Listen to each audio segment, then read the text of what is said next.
5A to order. Thank you all for being here tonight. And please, this is the time to quiet your cell phones or anything else that makes noise. We don't have any new guests here, so everybody knows where the powder room is. At Toastmasters, we provide a supportive and positive learning experience in which members are empowered to develop communication and leadership skills, resulting in greater self-confidence and personal growth. Through this mission, each Toastmaster gains a clear understanding of the club's purpose, and the organization as a whole benefits from a shared set of values and goals. Please help me welcome our thought and pledge leader for this evening, Alan Lamphere.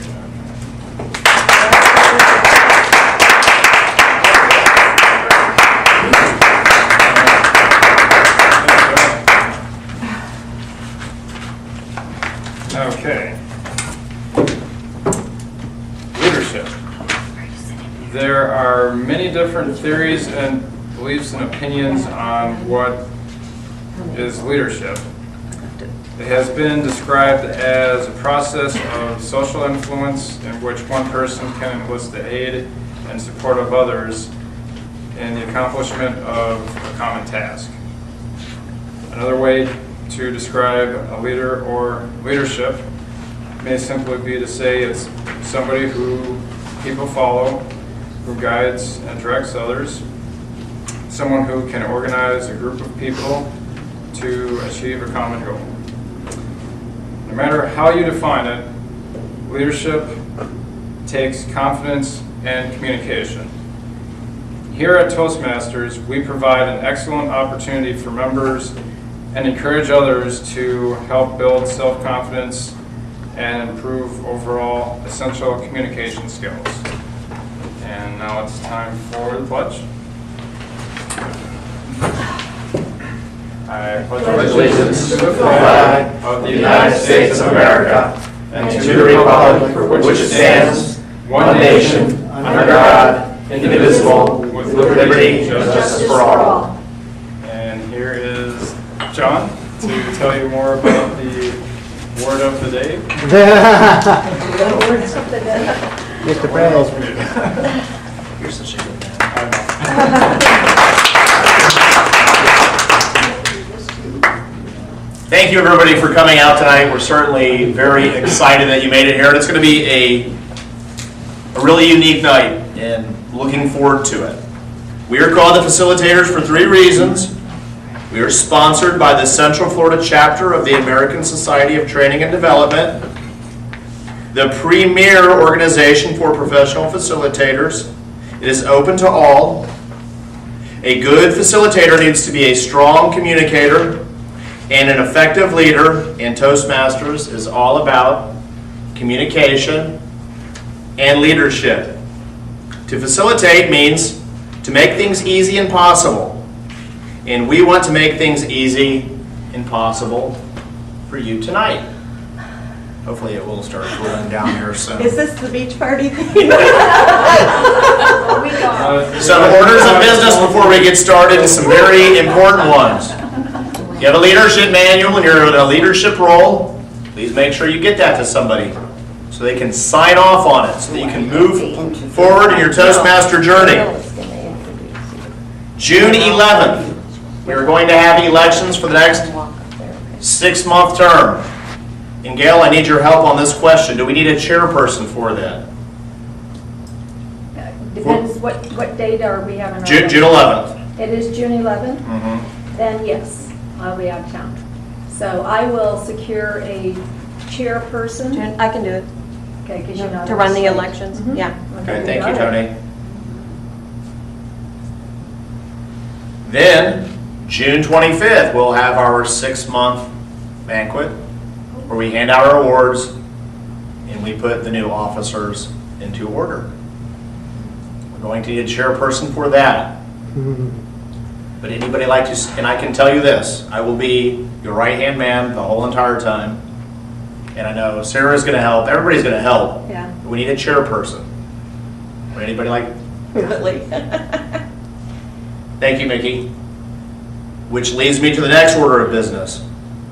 we'll have a brief executive meeting tonight. We'll have one in another 2 weeks, and I'll get this information to everybody where we go over the minutes and get all the winners and get that all squared away and figure out where we're having a shortcoming. Gail, one more time I'm going to call on you because I just got this email and looked at it. It appears that June 14th we're going to have a picnic. Well, there's a picnic being held for Division D. Yeah. And I kind of did write down the information that it was going to be in Deltona, but if you'd like to stand up and talk about that real quick, that would be fantastic. Actually, I'm going to defer because Stephen announced it last week. Okay? I mean, I can tell you, but Stephen also, I'm going to stand up and tell him. Stephen, please. Thank you, sir. A barbecue at Gemini Park in Deltona, and Division D is sponsoring this one, putting it together. Division D is essentially Seminole and Volusia counties. This is being organized, I believe, by our division governor. He wants everyone there noon to 5. Bring family, bring whatever you want along with it. They're just going to be socializing, as I understand it. What date, I'm sorry? June 14th, Saturday, June 14th, noon to 5. I think I even saw something that there's a dog park on premises. Yeah. Yeah, I believe that was mentioned. So So I can go. if you have a loved one, We like can me- finally meet Chi-Chi. Yes. I was thinking Actually, that. I will, unfortunately. We'll have a dog party. And to tag on that, everybody was forwarded an email with all of that information. Yep. So it's in your email. One of the greatest things that I learned here at being at Toastmasters, and when I joined it was a very adverse time in life, I learned a great skill, and that's just to say yes. So I was going to be general evaluator tonight, and that was going to be part of my thing. If Gail calls you or I call you, just say yes. It'll be one of the best things that you do. I mean, even for the club, but even in your own life, to just not be resistant. And it does a tremendous benefit. So the people that stepped up, Toni, Micki, as always, it's a life changer. Got a really exciting topic tonight. We're going to launch right into it at this point. Stepping up to leadership. The theme that our Toastmaster chose for tonight's meeting. She felt this was a topic that many don't understand, and rightfully so. Leadership is practically indefinable. People are influenced by philosophies, traits, characteristics, by actions. Gail wanted us to explore this more. Gail Hill-Smith can trace her leadership development back to childhood. As a military brat, she had to be straightforward and unafraid in word and action. As a Christian, she learned to be truthful, humble, and to lead by example. As a volunteer for over 40 years, she has learned to work with thousands of people, their strengths and weaknesses, as they have had to do with her leadership, growth, and development. Constantly evolving. If you're not doing that, you're declining. The GFWG of Florida, General Federation of Women's Clubs of Florida, presents an annual leadership award bearing Gail's name.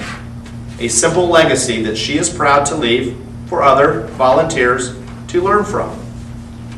It is called simply the Gail Hill-Smith Leadership Award.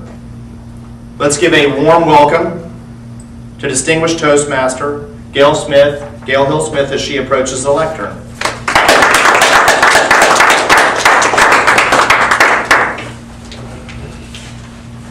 Thank you, Mr. President, and welcome this evening. I'm so glad to especially see May. I know you have been enduring so many things that seem to come with age, and I hope to be as graceful and as full of life as you are at the age you are now. And Ed, good to see you with all the sickness that you've been enduring. And Tim, always a pleasure to have you with us at the Central Florida Facilitators. Have seen May speak tonight. Yeah, oh, good. See your billboard. She has fans. It's her fan club. There are a few housekeeping items, particularly on the agenda, so if you can note these. Our timer will be Tim Bricky. Willie could not get to the meeting this evening, so we have a change in speaking order and our evaluation order. Our first speaker will be May Gitles. Our second speaker will be Toni Gitles. Our third speaker will be Julian Cotto. Our first evaluator will be Charlie Baumelier. Our second evaluator will be Jonathan Dunn. Our third evaluator will be Stephen Morgan. There are no other changes, to my knowledge. To my knowledge. Our functionaries this evening would love to hear from you how you are going to keep on an agenda track. This agenda was built on a 5 to 7 minute speech from our third speaker versus the 8 to 10. Hence, it's going to cut into both our table topics, myself as Toastmaster, and conceivably our general evaluator. So if you can just sort of keep us going. Leadership. Charlie has a handout that I have prepared around this almost seemingly undefinable term. Alan made reference to the term leadership as having endless boundaries almost. And in my research for the theme this evening, I found that still so ever true. The handout that you are getting, I have gone to the Wikipedia and I've gone to Webster's to give you a very shortened definition that each of those resources cites. But I thought it was interesting while I was reading about leadership that studies of leadership have produced theories involving traits, situational interactions, styles, function, behavior, power, vision, values, charisma, intelligence, and believe it or not, even myths around the term leadership. You can see that Wikipedia defines it as leadership is described as a, quote, process of social influence in which one person can enlist the aid and support of others in the accomplishment of a common task. Then it cites an example that to understand a leader simply as somebody whom people follow or as somebody who guides or directs others, while others define leadership as organizing a group of people to achieve a common goal. Keep this in mind through this meeting. At the end of our meeting, our president is going to call on me to expand a bit more on the elections pending in our club. Keep this in mind.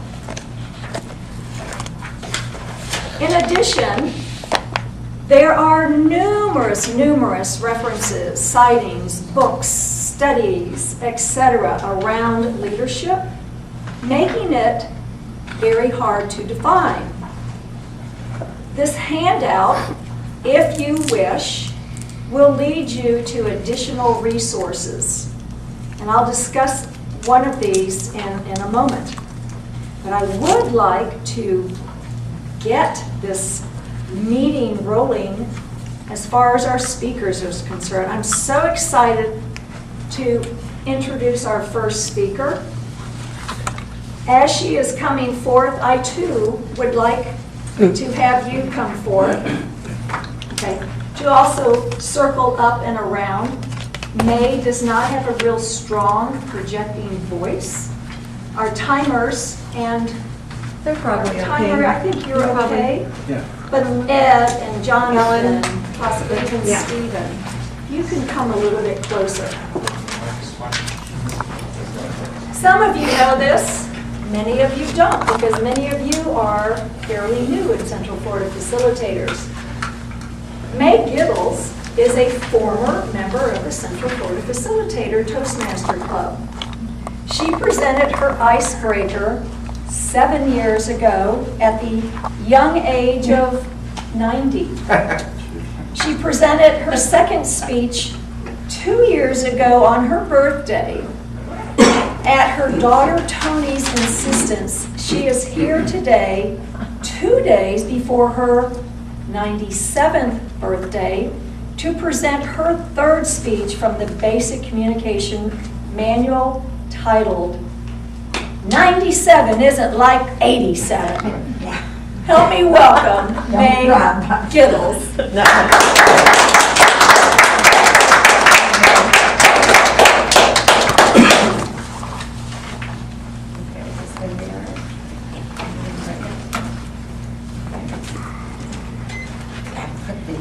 Together.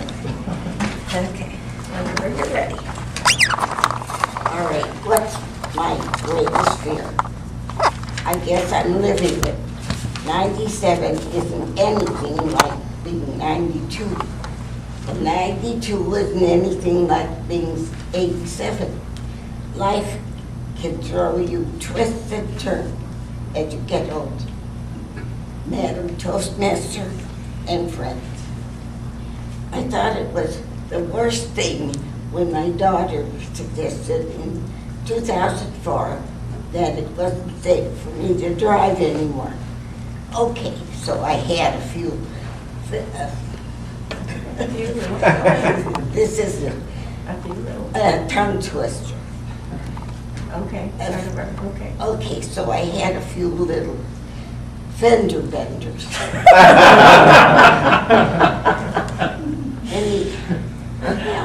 Toni, but it wasn't like anybody got hurt. She limited to my driving in within a 3-mile radius of my house. Then I hit a parked car, and that was the last straw. You can't take my car away. I was like a little kid. She convinced me that next time someone could get hurt, and I would feel horrible. My daughter took my keys. It was like she took away a part of my body. There goes my independence. 1 minute I'm on my own, the next minute I'm not. Because of my daughter's willingness to spend time with me, I still went shopping and got out of the house.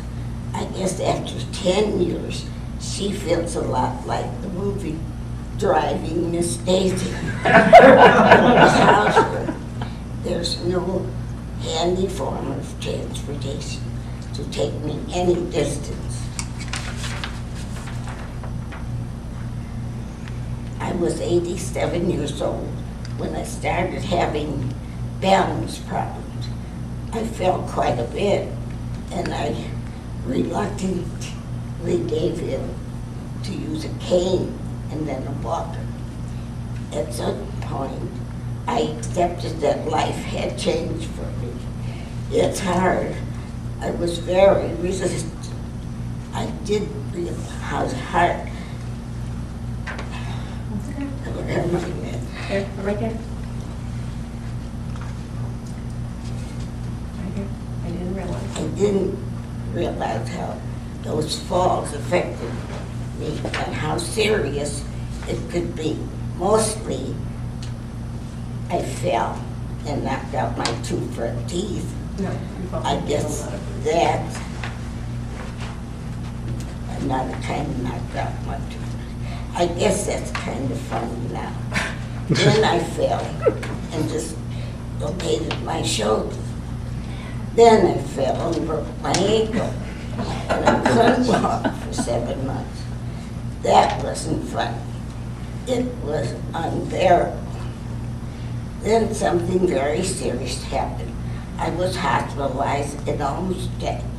I really don't remember much because the doctor put me on a morphine drug, and it affected my memory and eventually my whole experience of reality. Now, it wasn't just about driving. It was about moving me from my beautiful home in Heathrow and somewhere to be cared for. At first, when my daughter brought up the subject of moving, I thought, I need to stay in my home. This is about my independence. I don't need any help. I came to realize it's not about that.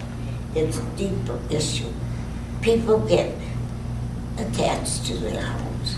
It's familiar, it's safe, has memories. I realized it was about quality of life, well-being, safety, and having someone that loves you enough to let you know what might be your best interest. By the time I was 92 years old,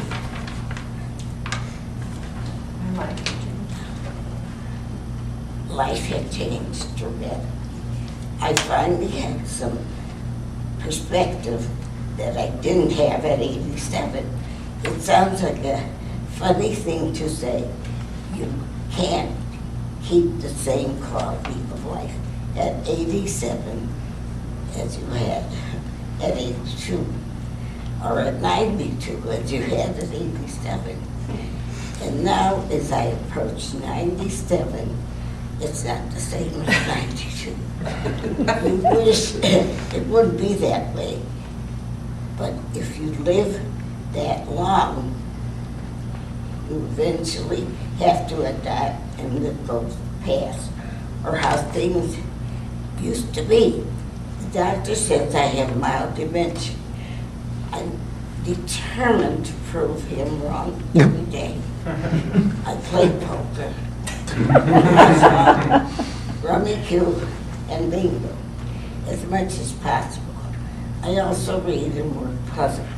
You have to keep your mind busy, and maybe the dimension will take over your life. My daughter checks on me all the time. She's right there in the emergency room or in the hospital. She does my shopping, pays my bills, and manages my investments. It's knowing that she'll be there for me that makes it all right. I keep thinking, I wish I could help her more. I'm always asking, what can I do for her today? Because she does so much for me.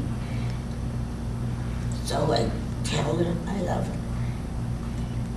Good. Here we are. Here we are, 2 days before my 97th birthday. So you see, 97 won't be like 92 or 87. Hey, but I'm still here. Madam Toastmaster. You're exhausted. I know.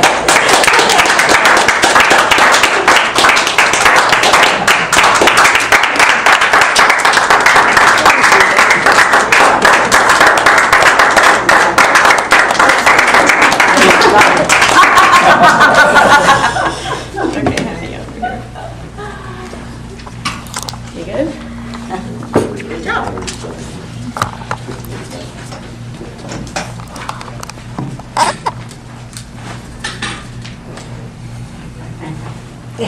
Okay. And after that speech, I know May is more than coachable. So she did not have a lectern or a podium, but to relinquish control, I am taking back control as your Toastmaster. Thank you, May.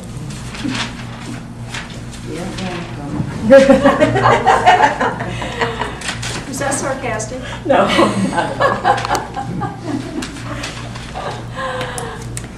Getting back to leadership. As I have cited, as you know, leadership is practically undefinable. But you can somewhat define it, if you will, or corral the characteristics or the traits to your specific industry or your career path. Hence, in my introduction, I had mentioned volunteer. In the volunteer world, for those of you who have not done a lot of volunteering, there are many, many characteristics, traits, attitudes that you have to take into account when you're dealing with thousands of volunteers. It's also the same in the various industries. And I gave you a brief idea of a specific industry in human resource and the C-level perspective. Doesn't say leadership specifically, because you know they're all politically correct. But the last line, developing open communication and a coaching culture should be top priorities to drive engagement and transformation in the modern organization. Transformation, leadership, growth. That's their terms. And one of the fascinating things I discovered was their talk about theory of leadership. But I'm going to save that until after our next speaker. Our second speaker, Toni Gitles, was fortunate to travel to many countries as part of her work, as well as take some bucket list vacations. Tonight, she completes her 7th project in the basic communication. Oh, her My 7th 7th CC? communication Oh, I just read that. Her 7th basic communication manual with Project 4, How to Say It. Delivering the speech, travel the world. Help me welcome DTM distinguished Toni Gitles.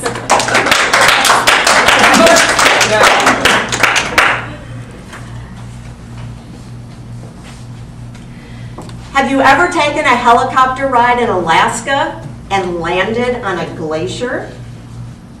Did you ever travel from West Berlin through Checkpoint Charlie to East Berlin before the wall was torn down? Have you ever watched the wildebeest migration from the Masai Mara Game Preserve in Kenya to the Serengeti in Tanzania? Madam Toastmaster and fellow Toastmasters, I have, and it changes you for the better. My wish for you is that you get to travel the world, experience the people and the history of this amazing planet, preferably before your knees and hips wear out. One memorable adventure was to China in 1988 with 19 colleagues in the audiology and hearing aid industry. We went on an educational mission at an invitation from David Eisenhower, who was running the People-to-People Ambassador program at the time. Our leader was David Goldstein, a PhD professor from Purdue University. He was the most pleasant Jewish man, fun-loving, organized, and a pioneer in the field of audiology education. Previously, he had invited me to Purdue to lecture his students for 2 days, so I knew traveling with him would be an amazing experience. His leadership was a blessing as he managed our 10-day travel itinerary in China. He confirmed all our appointments, made sure our hotel reservations were in order, contacted all our hosts as we went on to the next city, and at the last minute, diverted us from a city because of an outbreak of a serious epidemic. David also organized our lecture schedule on the topics that we all were presenting in China. He assigned me to speak at the Medical Center Hospital in Beijing, our first stop. Our speeches were to be translated, obviously, into Chinese. So we were asked to prepare only a 30-minute presentation, because with the translation, it would take an hour. China was never on my bucket list. Goodness, China was on the upper end of the planet. In fact, the journey there took 3 days. We flew from all of our home destinations across the country, and one gentleman came from the Netherlands to join us. We gathered in the evening in Seattle, to eat, meet, and greet our fellow roommates and colleagues, and get through an orientation of how the next 10 days were going to go. The next day, we flew to Narita, Japan, had some sightseeing there, stayed overnight, a little more sightseeing, and finally on to Beijing. It was, yes, so the journey was long. Yes, and the planes were cramped. But as the plane touched down in Beijing, and we were welcomed by our enthusiastic host, spirits soared ever so high. Excitement just bubbled up inside all of us, and we were so ready for our adventure to begin. It was March, and we were told to expect winter weather in northern China and warmer temperatures as we traveled south to Hong Kong. What we weren't told was that the heat in the buildings was turned off on March 1st to preserve energy. This was a jolting omission of information. We entered the medical center auditorium and we were shocked at the temperature. How cold was it inside the building? Freezing! We looked at each other. What are we supposed to do? Well, there was only one solution. Keep our coats on and our scarves and our hats and our gloves for the entire day. So we did. As we located our seats, however, we were offered a cup of hot tea.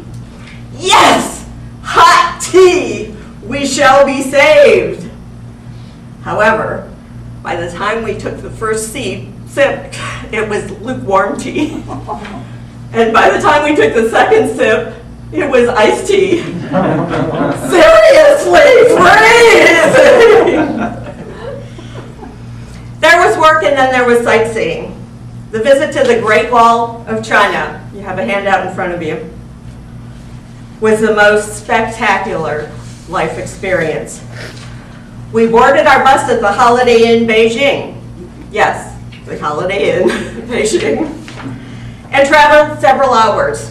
Fortunately, there was some heat on the bus, but the temperatures in northern China continued to range from cold to numbing to frostbite.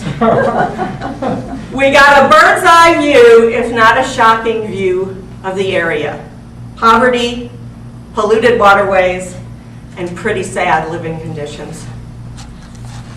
Our guide spoke of the fascinating history of the Great Wall, why it was built, the generations upon generations of people that built the wall, as well as those that died building the wall.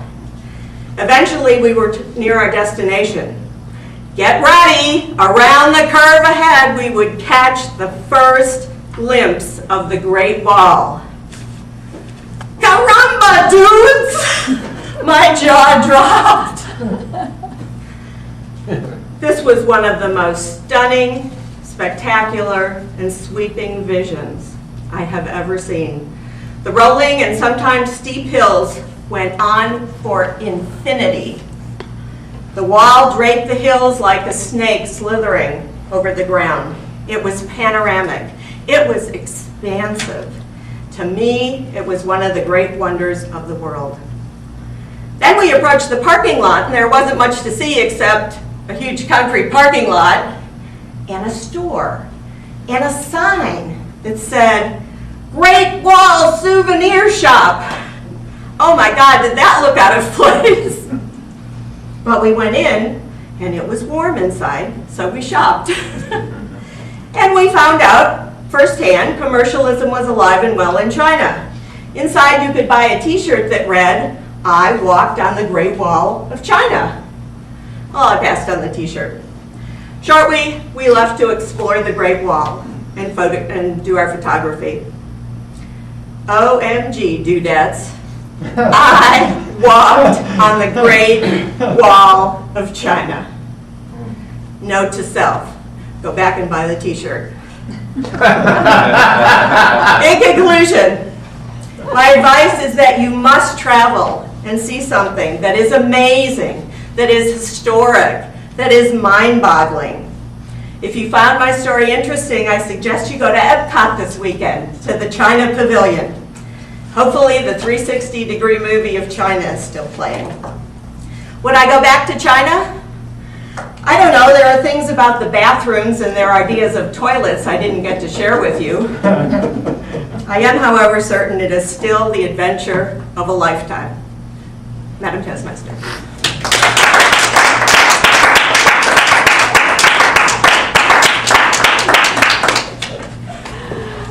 Thank you, Toni. Mr. Timer, if we could have a minute on the clock, and you can write some comments for Toni. And I forgot to ask for a minute for May, and we can also include some notes for May.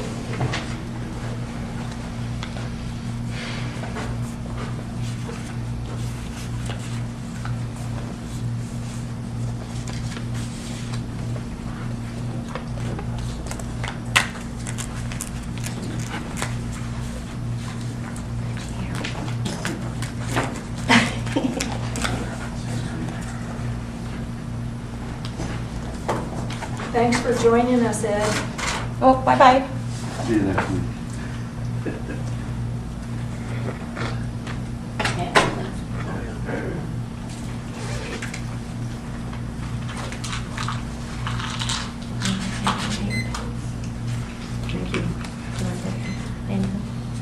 I promised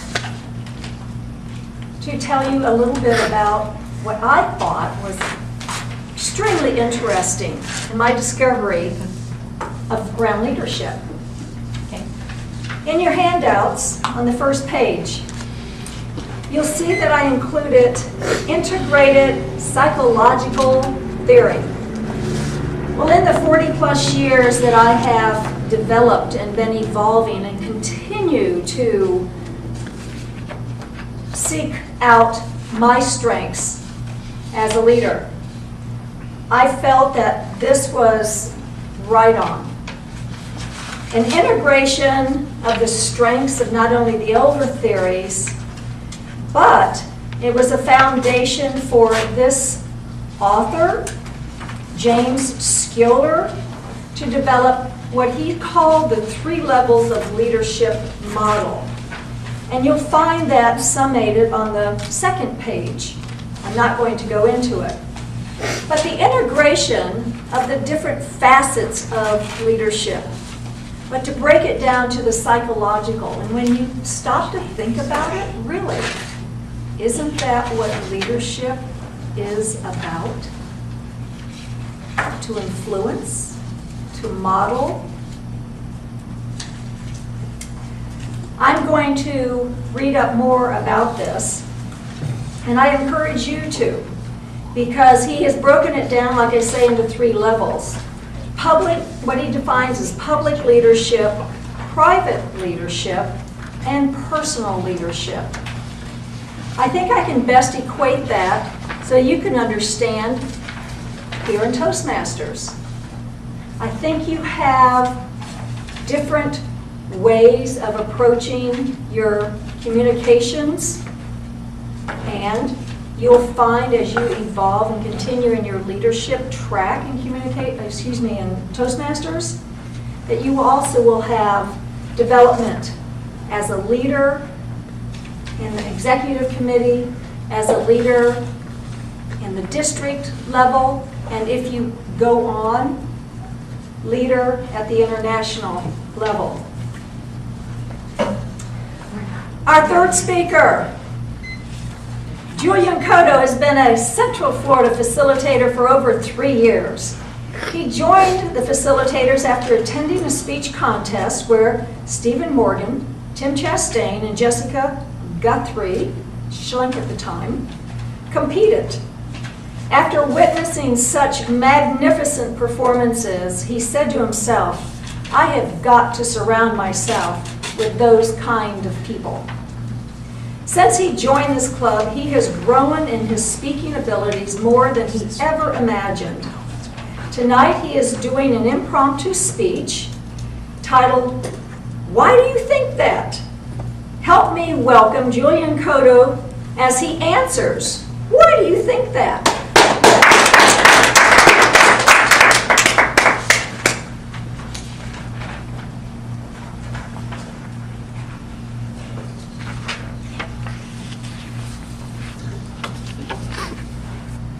The great philosopher Lao Tse, over 6,000 years ago, stated, watch your thoughts, because your thoughts become words. Watch your words, because your words become actions. Watch your actions, because actions become habits. Watch your habits, because habits will determine your character. And watch your character, because character will determine your destiny. Why do you think that? Why do you think what you think? Why do you act? Why do you do what you do? This is an interesting story that actually starts when we're just a baby, and it ends when we choose our identity. It was 2004, and I was attending Church in the Sun down on Lee Road. And the pastor, he's a great leader, Pastor Clattenburg. And he started this program that was the G12. It was a movement in some of the Pentecostal Christian churches that was going on at the time. And part of that were these encounters. Now these encounters were, it was an unbelievable experience. Men had encounters and women had encounters. And for 3 days, we went to the hotel and we checked in on Friday evening and we stayed there until Sunday afternoon, and then we went back to the church service. But during those 3 days, it was a time of introspection. A time where we got up at 7 in the morning. There was prayer, there was worship, and then we went into a series of programs to not only open ourselves to God, but also to find out who God intended us to be. And it was in that time that I had a great revelation. It wasn't a revelation that I could say, aha, this is what happened. But it was a revelation that in my spirit, in my subconscious mind, developed itself to the point where shortly thereafter, my wife told me, you're a different man. Because you see, up to that point, I had an identity that I did not choose. I had an identity that was chosen by the authority figures in my life and the circumstances throughout my childhood. Some were good and a lot of them were not that good. That had formed this identity that I wasn't even conscious of, that led me to think what I thought and to act the way I acted. And it's not actions that I can say, I'm looking back now, that I can say I'm proud of. I was an angry young man. And if you crossed me, you were dead meat.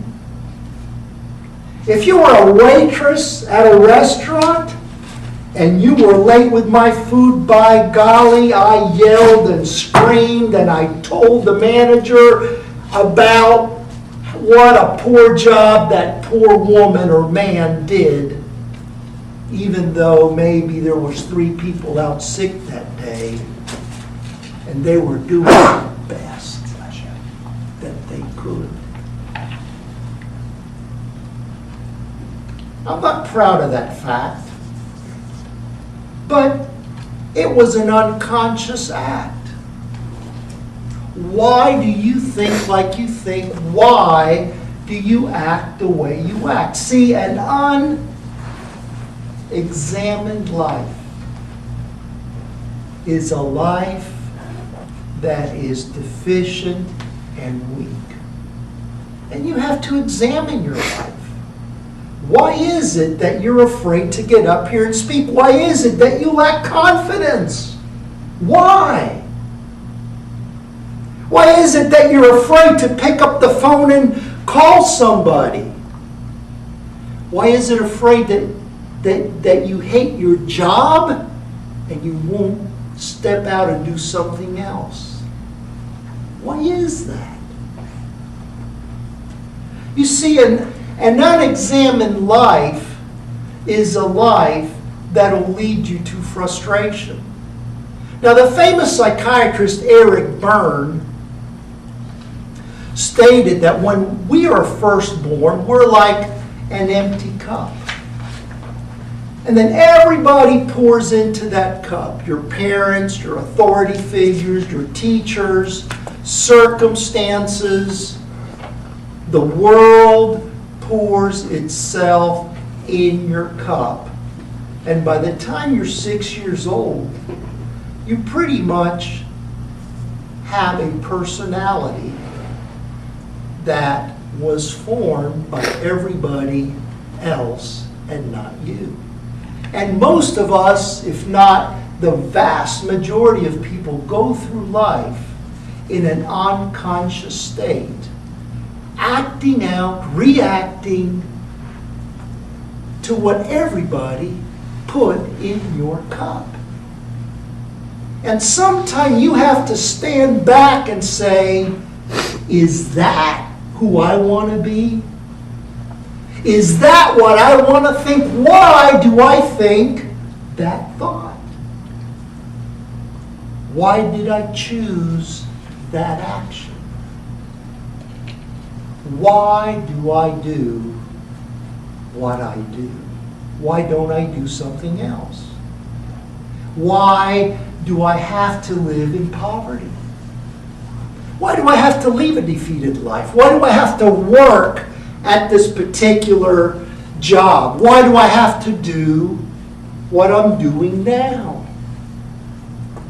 And we don't realize that what the life that we're living now is a result of the decisions we made 3 years ago. The person that is the poster child for an identity is Viktor Frankl. Viktor Frankl was a young Jewish psychiatrist in Nazi Germany in 1940s.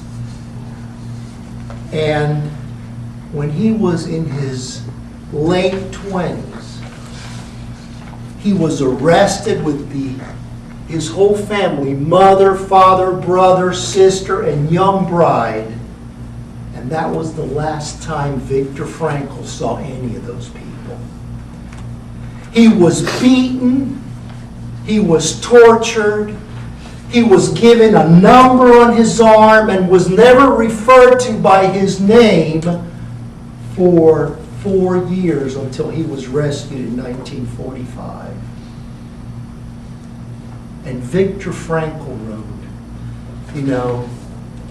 through all the tortures and all the indecent acts that I was exposed to, there was one thing that they couldn't take away from me, and that was my eye. I would not let them take away my identity.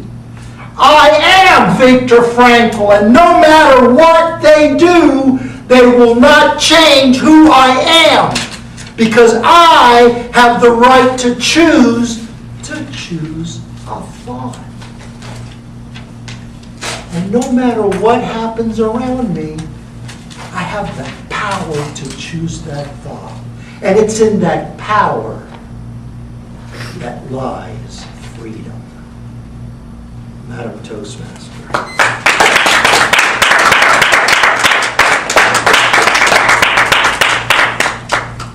That was an impromptu. You had that in your pocket all the time. Thank you, Julian.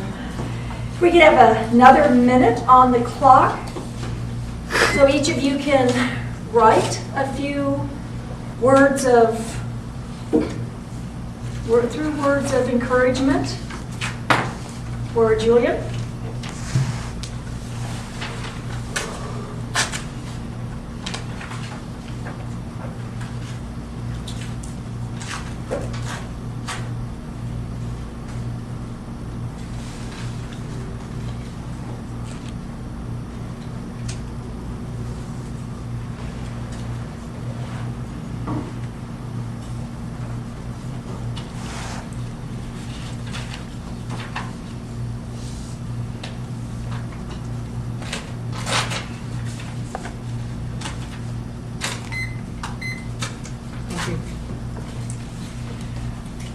I am so excited about what our Table Topic Masters has up her timers report. Excuse me, you're right. Timers report. Before I express my excitement, let's have our timers report. All right. I'll tell you what, the first. Hey, I've been here for all 3 years. 7 years ago, then the second one and the third one. But this time, 7 minutes and 26 seconds. You were like within 4 seconds. That's fantastic. You did better than the other speakers. Toni, you had 8 minutes and 20 seconds, and Julian, you had 10:10. So everybody qualified.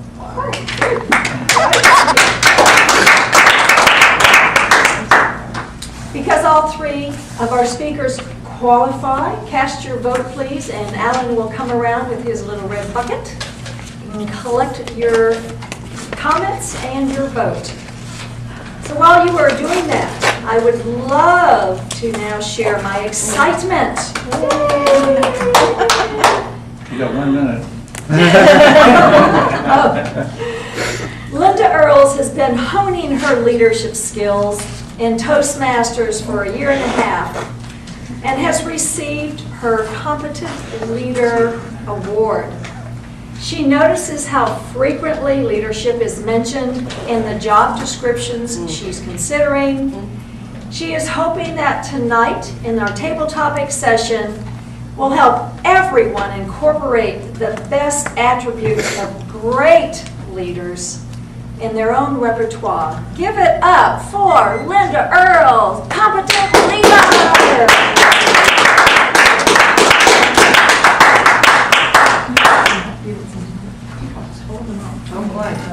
Towards who I want to pick. What I would like to do tonight, I have 16 leaders, and I realize that you won't be able to see them from where you are. So when I zero in on you to do your table topics talk, I will come over closer, so you don't have to worry about that. You can't see it from here.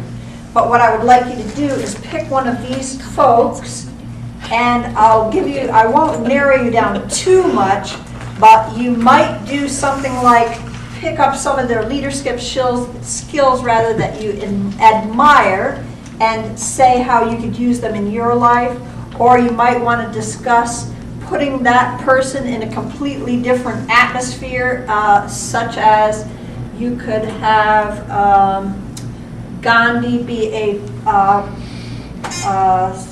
playground monitor and how wonderful all his skills would keep the bullying down and so on and so forth, something like that. Or you could just say how much you admire them and want to put them to use in your life. And I'll start out, before I get started, I have to ask if Micki would please stand up. I just noticed that we look like salt and pepper shakers. Sorry. And Micki, would you like to have first choice? Yes, I would like to talk about Princess Diana. Okay. I really admire her because she she was a wonderful person, very dedicated to her role. She loved Prince Charles, and she raised two wonderful children. She was very disappointed in her marriage, but she did her best to be at the high standards of her role. When she finally decided to take her life in her hands and not worry about other people, she died. And I was very sorry to hear that, and I believe then and I believe now that it was a plot and she was killed. Thank you.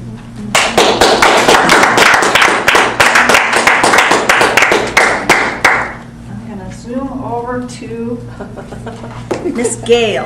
Oh, no. Oh, No okay. fair, she studied. I don't see any personalities. Gosh, who do you have? Okay. How about Mother Teresa? Oh, wonderful. We've all heard of Mother Teresa, and if you haven't, shame on you. Because I am Catholic, she was particularly of significant meaning to me. I know as a young girl, she wasn't possibly as exposed, if you will, to the world because, the internet wasn't around and you couldn't get all the social media. Where is Sister Theresa?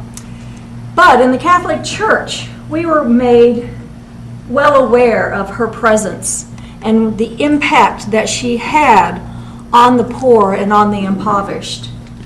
She modeled herself after what she professed and what she did. She lived with nothing, no material items. Everything was charity. She was given a place to live. She was given the supplies to share and disperse. Never faltering her spirit and her dedication and her belief and her way of leadership. Her leadership.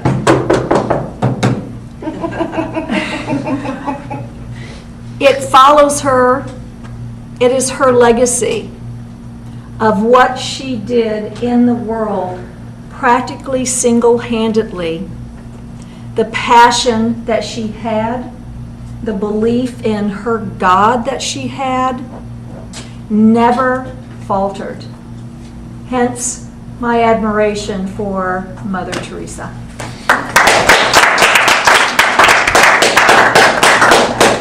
Just enough time for one more. James. Just one more, or do we have time for a I think couple? he was 52. It does say Oh. 52. I don't know what Tim has. 51.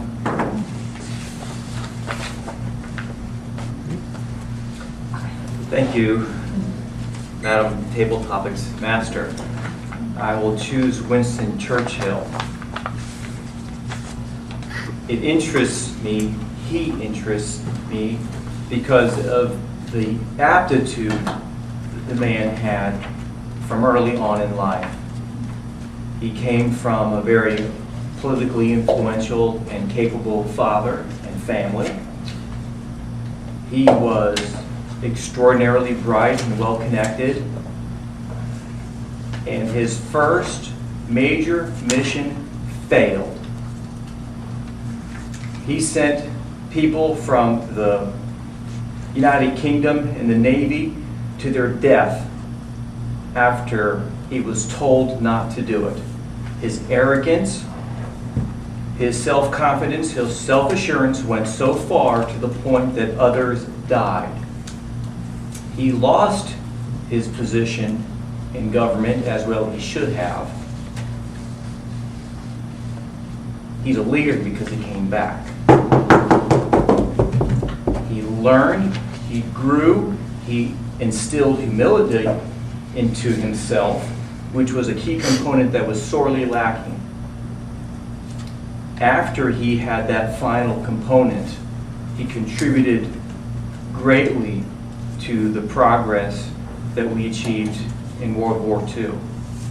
He handed Hitler the first major slap in the face when the Royal Air Force had the Luftwaffe turn tail.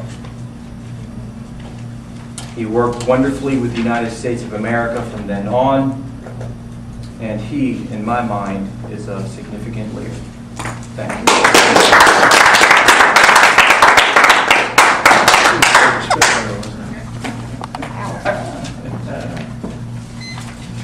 Snag of water. Thank you for letting me make a little joke with our outfits. Do you want to ask for the timer's report? Oh, yes. Could I have the timer's report?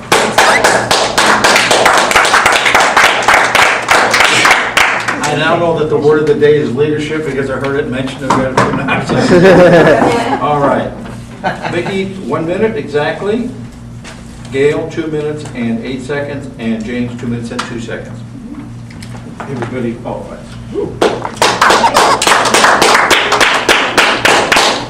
Thank you, Linda. So tell me, are you the salt or the pepper? Pepper. You're the pepper. Pepper's like Gail. Salt of the earth. Just to reiterate, we had a reorder of our evaluators. Our first evaluator will be Charlie Baumelier, evaluating May Gitles. Our second evaluator will be Jonathan Dunn, evaluating the speech of Toni. And our third evaluator will be Stephen, evaluating the speech of Julian. This next component of the meeting is, I think, everybody's favorite. It's where we get firsthand, Johnny on the spot feedback on how we did and how we delivered our speeches. Our general evaluator this evening never considered herself a leader, always a follower. Even so, she was very picky with the leaders she used to follow. In the last few years, thanks to Toastmasters, she has become more confident, and being a leader doesn't seem to be an impossible goal. Please help me welcome Toastmaster and our general evaluator this evening, Micki Adee.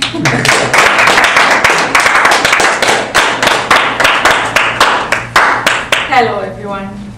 Hello. Hi. Hello, Micki.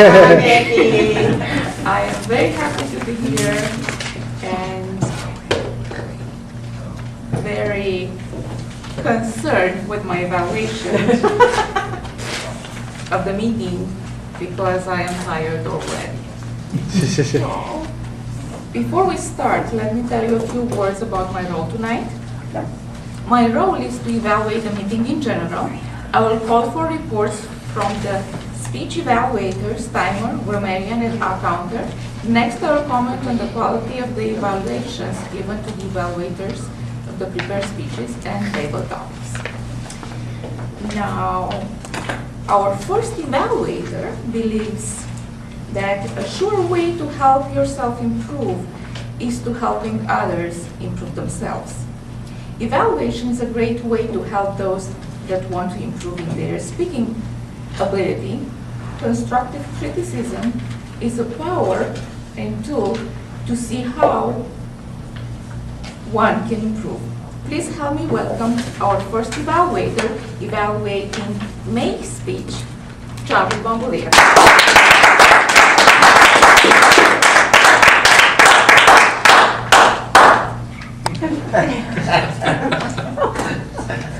Madam General Evaluator, fellow Toastmasters, and May Gitles. Let me start by thanking you on the eve of your 19th birthday for honoring us with your presence and entertaining us with a beautiful speech. I recall that I was honored to have evaluated you in 2012. I am in awe of you, as this speech you gave tonight was even better than the one in 2012. May, as you are approaching adulthood and leaving your teenage years, you have shown great leadership,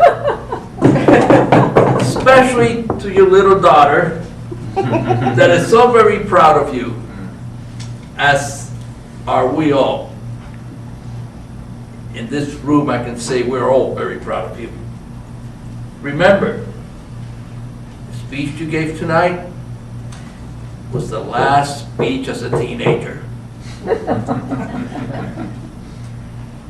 And now, the speeches will get even better and more exciting. As far as your speech, how entertaining you were in describing your little fender bender. I just thought that hitting that parked car was not your fault. And Midget was driving that car, you just didn't see him. And he got in your way. I hear say you like the young doctors at the local hospital. That's why you fell so many times. It wasn't old age, it was just you wanted to go see them. Yes. You're right. The way you described so comfortably how you fell and knocked out your 2 front teeth, and now find it kind of amusing, was incredibly funny. I couldn't help but laugh. What a sense of humor you have. In closing, your speech was awesome and your delivery was perfect.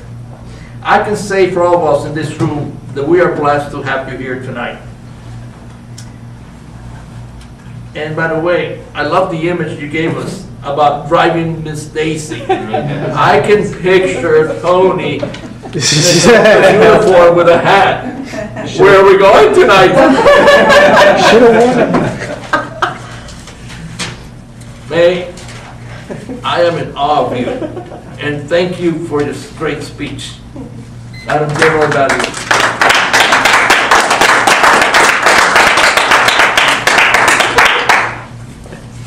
Our next evaluator tonight, I have to confess, was a very nice surprise to me with his leadership skills and his dedication to this club. I admire the most the fact that he's always willing to take on roles or to do anything required to keep our meetings going. And I'm also appreciative with the fact that he always brings guests to our meetings and hopefully new members. Please help me welcome Jonathan Dan, who is going to evaluate Toni's speech.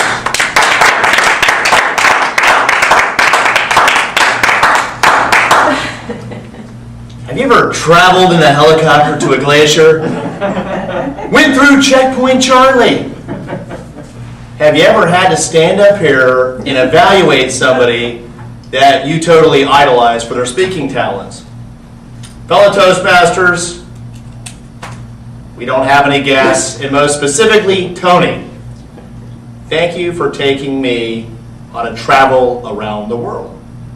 I'm going to attempt tonight through the evaluation process to take a very good speech from good to great. We're going to examine structure, the delivery, and the content. For the beginning of my evaluation, I basically used your introduction. I always love the usage of questions. And you basically used a triad there of 3, which I love that technique as well. It pulled me in, it basically made my tired mind go on a test drive right from the get-go. I felt like I was the secret life of Walter Mitty. And realized how pathetic my life is in nowhere, because I'm always at work. Going into the body, in the structure, once again, I really want to highlight everyone in this room. She used the power of 3 triads. Awesome tonight. That's great for our attention span. Her closing, I loved it. I thought it was so powerful. I walked the Great Wall of China. Note to self, buy the t-shirt. And if you remember earlier in the speech, she said going to China was the last thing on her bucket list. I thought it was a great message for how the universe works. We don't always get what we think we want, but we end up miraculously getting what we need. Kind of like how we're in here. Your delivery, your eye contact is always excellent. Your body language is always excellent, Toni. Your appearance is never in question here. Of course, as I've stated before, I really am adverse to the use of the lectern as I stand behind it right now. Your eye contact was really good, though.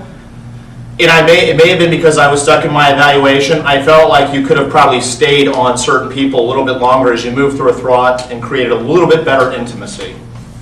But once again, I had my head down and I was taking lots of notes. Your content, which really was the bulk of the objectives of your speech. You selected the right words to convey your message. That was an objective. You used rhetorical devices. Once again, I'm going to say the power of 3 times. That is a great technique. I try to incorporate it in every speech, and I thought you did a great job using that throughout your speech. You eliminated jargon, and you had no unnecessary words. I would have liked to have known a little bit more about the epidemic. The content left me hungry for that. And did Toni leave her comfort zone? I remember when I first came to this club and I thought you were like my mean 4th grade teacher. I love how you're funny now. So you went back to China out of your comfort zone. Not a general evaluator.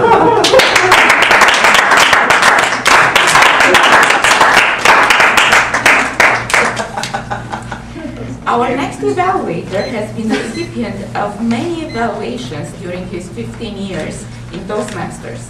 He has seen everything from the whitewash evaluation, providing no suggestions, to the chainsaw evaluation, providing no positive feedback. It is his opinion that an effective evaluation absolutely must have both positive feedback and suggestions for improvement. Here to provide his evaluation of Julian's speech,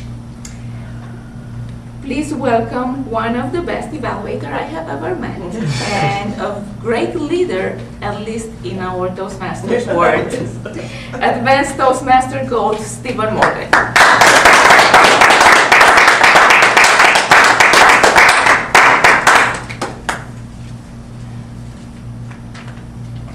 Watch your thoughts, they'll become your ideas. Watch your ideas, they become your speech topics. You gotta watch your speech topics because then you have to give the speech. And you have to watch giving the speech because you will be evaluated. Madam General Evaluator, fellow Toastmasters, May, most particularly, Julian, coming up with the hip pocket speech, and you were shooting from the hip for us today. But although it may seem like this was quite a bit to put together on the spot, I know it wasn't put together all together on the spot, because I remember when you first gave this speech. We had discussed, and he had not planned on this, so he was considering which manual project I had suggested. A few of them he had decided on speaking to inform. This is actually the abstract concept speech you were giving, because you were definitely giving a very abstract concept to us. You did an excellent job technically, and you were always good, but you're getting better at building the rapport amongst the audience. Your eye contact, your vocal variety, the way you are varying your energy intensity is getting better, and this was one of your strengths already. Be careful, because you might overwhelm. I was kind of worried when you started shouting at Micki that if she were a waitress, I was afraid she was going to bolt. But you had done a wonderful job with that. You had done a good job of bringing in the details when you gave specifics, especially about your church encounters and the rest you were describing, by the way, at Toastmasters conference when you were doing that. A weekend from Friday to Sunday locked in with everybody? Yeah, that's what that was. The suggestions I can give are particularly that if you'd taken this 8 to 10 minutes and made it 5 to 7, that compression would have made you squeeze out all the stuff that you didn't need, and it would have become a whole lot better. That would have taken more prep, I know that, but I also have done this before. If you squeeze that down and therefore you have to throw away the lesser points and keep the bigger points, Sorry. then it's going to become a lot more crisper. You'll have to focus a whole lot more on the organization, the exact words you choose, and exactly where your inflections and your body's going to move, and then you're going to get out from here. And then it'll become even bigger. That's the best suggestion I can give for you on this. I can't say this was in any way something that needs improving because it was very solid and well done on the spot. One thing I can point out, I don't think Viktor Frankl started his quote with, you know. Be crisp and exact when you're going to give quotes. And whereas you say where we are now is the result of the decisions you made 3 years ago. 3 years ago you joined Central Florida Facilitators, and we've all benefited from it. And above all, the unexamined speech is not the one worth giving. Madam General Evaluator.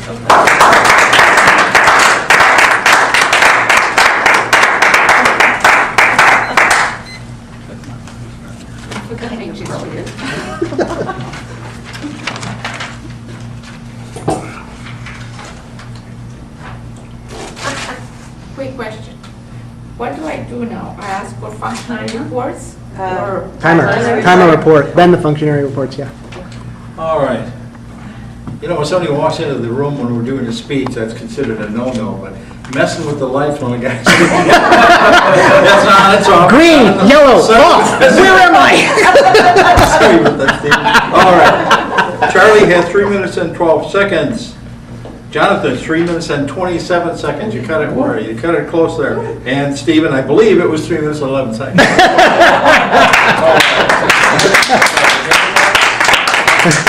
Excuse me? Can you repeat the table topics? The table topics. The time report Yeah. on the table topics? They all qualified.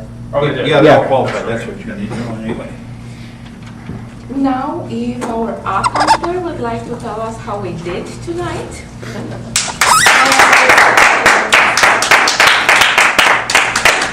Thank you, Madam General Evaluator. For Gail, I had 2 double clutches. No. Jonathan, I had 1 bridge word. Tim, I have nothing. May, I got 1 double clutch just before the fender bender. Toni, 1 Julian, 1 double clutch. 3 for me, and 2 double clutches for me. Micki, 1 double clutch. Charlie, nothing. Stephen, nothing. Thank you again. very much.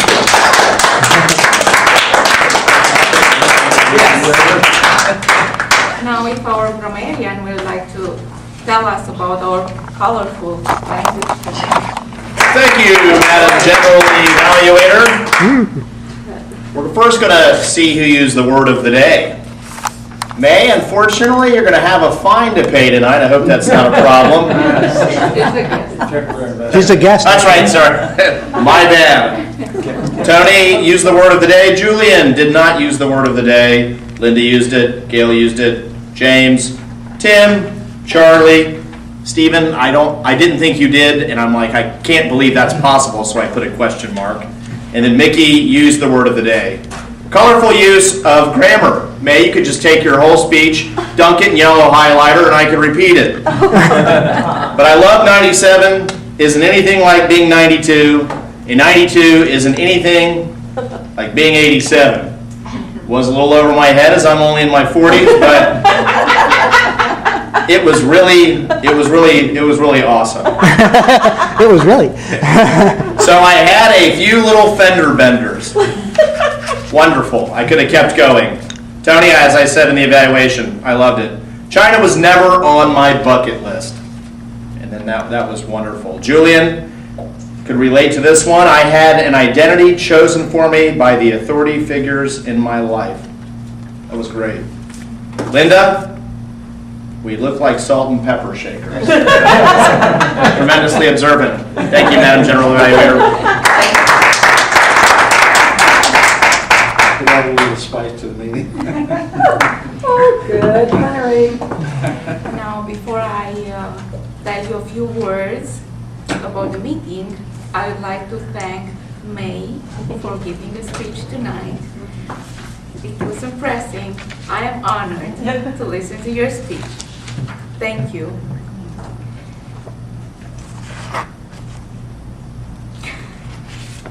Julian, thank you so much for stepping up.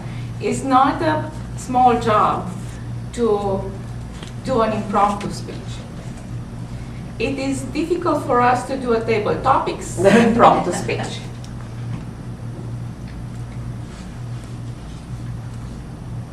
The evaluators did a great job.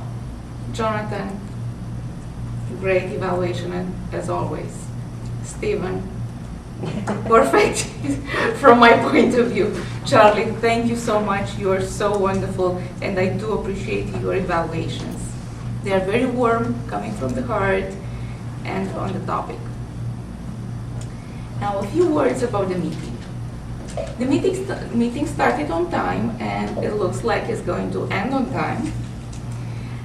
I like how the room was set up. It is nice to have different settings every time.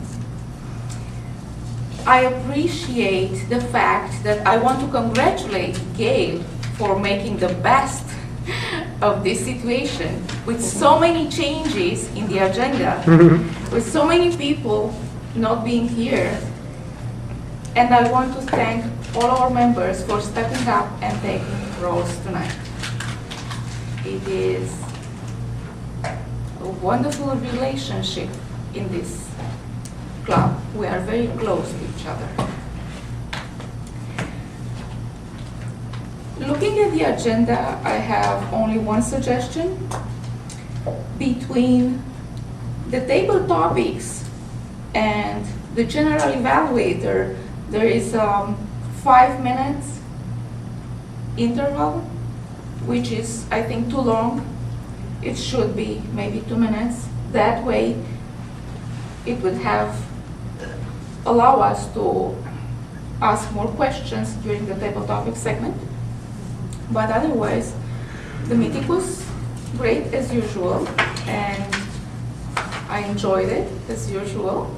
And now I would like to invite back to the lectern our president, Mr. Jonathan Dunn.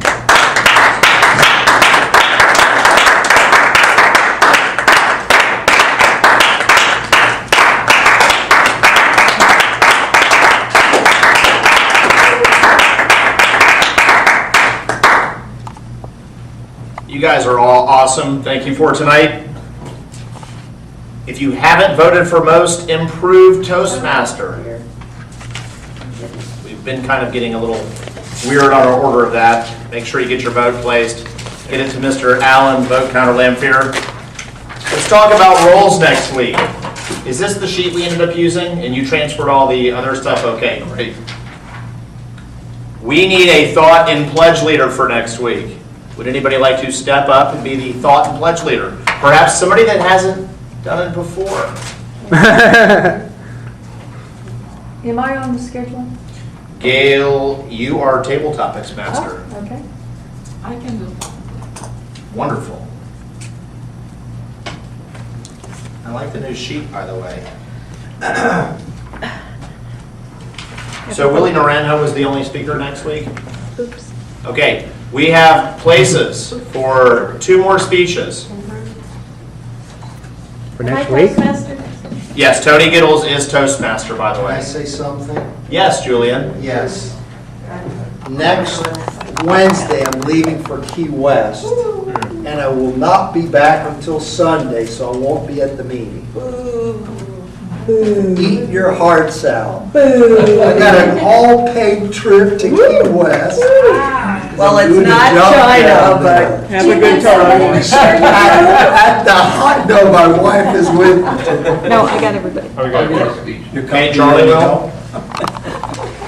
Well, it kind of looks like your name's, and I can't read that. What does that say? Evaluator.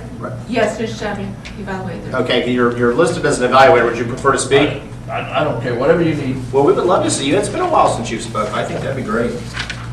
You can put me wherever, I don't think I'm on Can it. I mention something else? Yes, sir. On the sheet, you have speakers for the election day. No, we don't. You don't? Okay. No. Well, But you can. You can? You think we'll have time? Oh, yeah. Yeah, the election takes about 30 minutes Oh, really? for the, Well, yeah. Two speakers and cut table topics at worst, yeah. Yeah. really, that's the 11th? yes. You can put me down for a speech. All right. Okay. Another pocket piece? Another pocket. Campaign speech. I'm trying to catch up to Tim Riggin. Stephen, would you, I know you said you're going to arrest and ask your permission. Would it be okay? It looks like we will need a general evaluator. Sure. Okay, thank you. Gail is going to be. I was the general evaluator. No, you're on the 11th. Would you rather do it? That's where I thought you were talking about. Sorry. Okay. We're back to next week. It's June next week. June 4th, June 4th. 2014. Okay, I'm sorry. So we have two speakers. Anybody else? Would anybody else like to speak? Oh, actually, yeah. What's that? Richard will probably be here. Okay. Would you rather speak? Oh, sure, Okay. if you want. Well, I mean, I want you to do what you want to do. Sure. Okay, Stephen is now going to speak. Will your lovely wife be back in, do you think? Do you think she would want to roll? She won't speak, I'm sure, but she'll Okay. take on the others. Okay, well, okay, Sarah's coming back. okay, good. You know what, and I had emailed, Sarah's going to be general evaluator. She wanted to do that this week. We need one more evaluator and we will be set. Alan. Alan? Okay. Have you Oh, evaluated? wait a Good. minute. Wait, you were going to speak next week. Uh-huh. Yeah.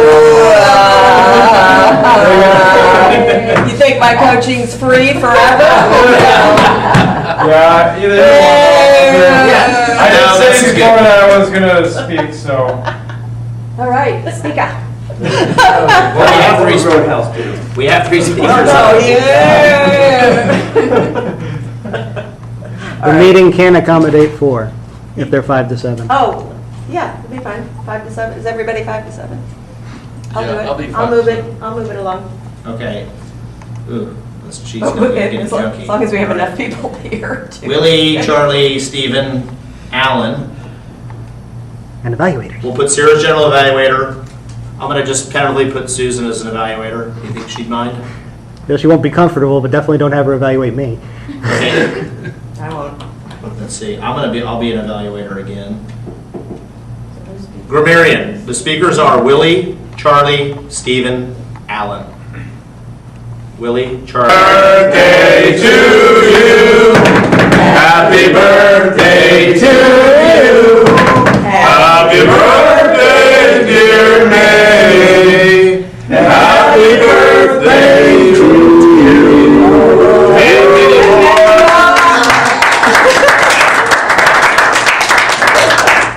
What do you say? We hand out some awards now. We're all pleased. Tim Chastain Award. It could have went to like 15 different people tonight, but for the newbie in the room who was going to do double duty, who's going to be an officer, it's got to go to Alan Lamphere. Great man to know. The best table of topics and facilitators this evening. I love that topic, by the way. James Riggs, we got to do that one again.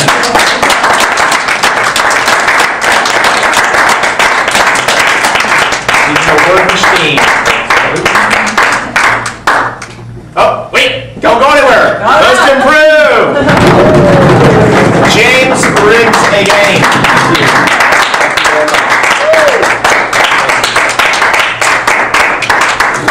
The Evaluator Award. That one goes to me. I don't know how, but I'm glad for it.